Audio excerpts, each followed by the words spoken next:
This is another installment of the SNL podcast. I'm your host, just some guy named Jay.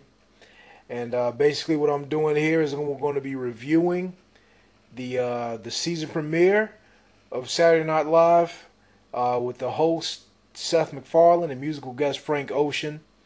I wanted to take my time doing this first review. I wanted to actually read the other reviews and see what they thought. And basically, I want to say something about the reviewers before I even get into this review. About what I'm going to say. To me, it seems like the reviewers, it just seems like they're over analytical with it.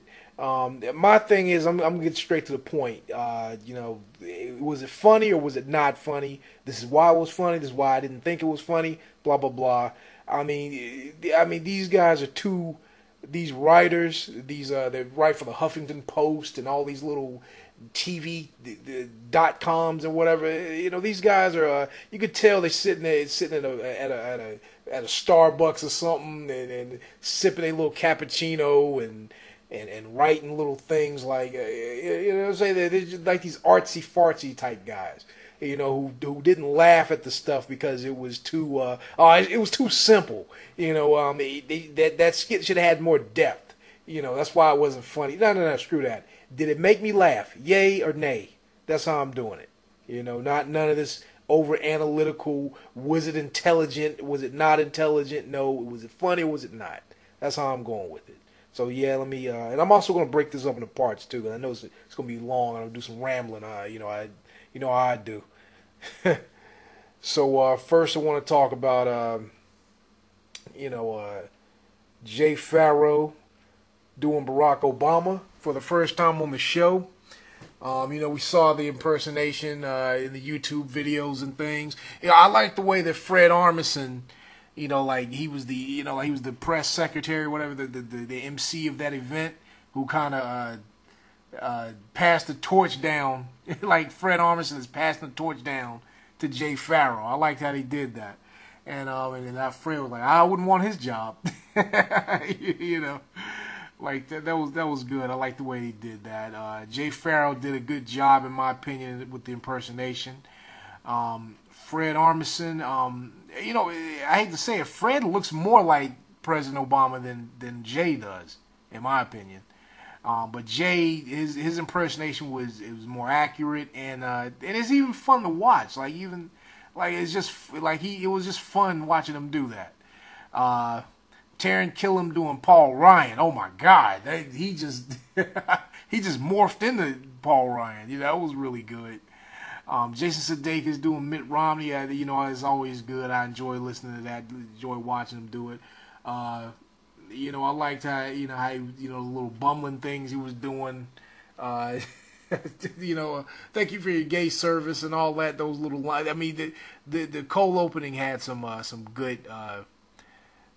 Had some good quotes that I can't remember right now because I'm halfway asleep trying to knock this out. I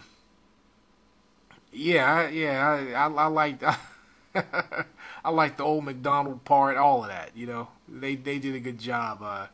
With that. The monologue, Seth MacFarlane. A lot of people was hating on Seth MacFarlane, and I know why, because Family Guy and American Dad, there's like people just don't like stuff that's popular. It seems like when it gets too popular, then it's like you have to hate on it. That's how people are. Like when it becomes a household name or when it becomes too big. Because Seth MacFarlane his shows, everybody watches that pretty much. So so critics got to diss stuff that's popular. Like, oh, millions of people like this. So that means something's wrong with it. Yeah, you know how those critics are. They sit there and their CD collection is filled with local and indie bands that nobody's heard of, and they watch television, these artsy fartsy television shows that get canceled halfway through because nobody looks at it. They're too smart for the rest of us, and that's why they're hating on Seth MacFarlane. But enough of defending Seth MacFarlane. The monologue was great. It was predictable how he did his characters. You know, I knew he was going. I knew that was bound to happen somewhere during the show, and it was good that he did that. And also his, you know, trying to sing like Frank Sinatra and stuff. He's known for doing stuff like that too, and it was he did it. And also like how he threw in the other, like he did the other voices, like the George Takei and the, you know, the Kermit the Frog and the Marty McFly and stuff. I like how so he could show the audience that's probably that probably may not know that he knows how to do all those other voices. You know, like he's more than just Peter Griffin and you know whatnot. So yeah, I liked how he came out with it. You know, the Obama for American commercial, that was funny.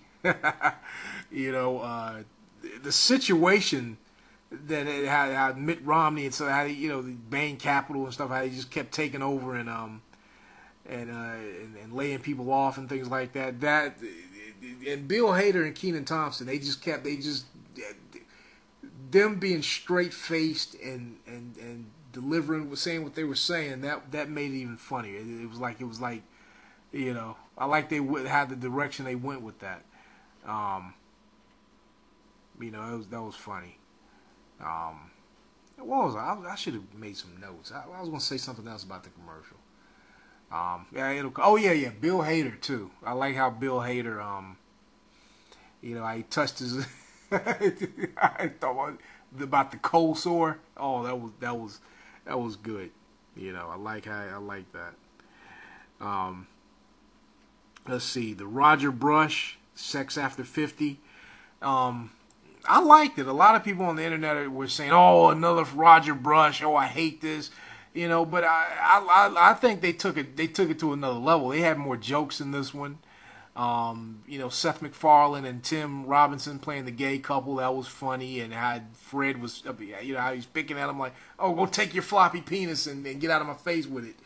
You know, that was funny. The weird advice he was giving about the hammock and stuff, that was funny. That was laugh out loud funny. Like, I mean, I know Fred doing you know, his Roger Brush thing. I know a lot of people thinking, "Oh, that's stale," but I like him. I like recurring sketches when they actually spice it up with jokes, you know, instead of the same old thing. As soon as I seen the intro, I knew it was gonna be a Roger Brush, because there ain't no way in heck Cecily Strong was getting the first skit like that. You know. Let's see. Well, let's see. Should I end this? I think I should end this to a part 2. It's getting too long. Well, let me go ahead and keep going.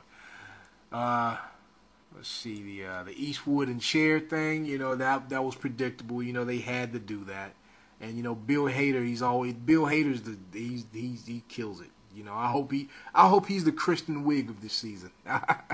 You know, I hope he dominates every skit. That was funny. My least favorite skit was the Lids. You know, somebody, you know, I found out later about who the Psy guy was. You know, I didn't actually know who, I mean, I don't really, yeah, I guess I get like the critics too. I kind of don't really check out some of the popular stuff right then and there. But somebody schooled me to, you know, what they were doing. I don't know why they had to do it, I mean, I know this skit was basically a reason to bring Psy out, but I mean, I don't know why they were in a hat store. You know, why they could have just did. I mean, you know, they couldn't have found another way to to bring Psy out. You know, I think the combining the hat store thing, you know, the Lids and with the Psy cameo, I think that was just, to me, it just didn't seem right. Like, it clashed a little bit. I did like Seth MacFarlane's part where he was about to take off his pants. And then at the end we said, "Yeah, we're going to live forever." It reminded me of Bobby Moynihan's character, you know, the juggalo guy that he does, that always dies at the end of the skit. You know. Well, this is part 1. I'm gonna do the rest later. I'm getting tired. Again, I'm a guy named Jay, and good night. Have a pleasant tomorrow.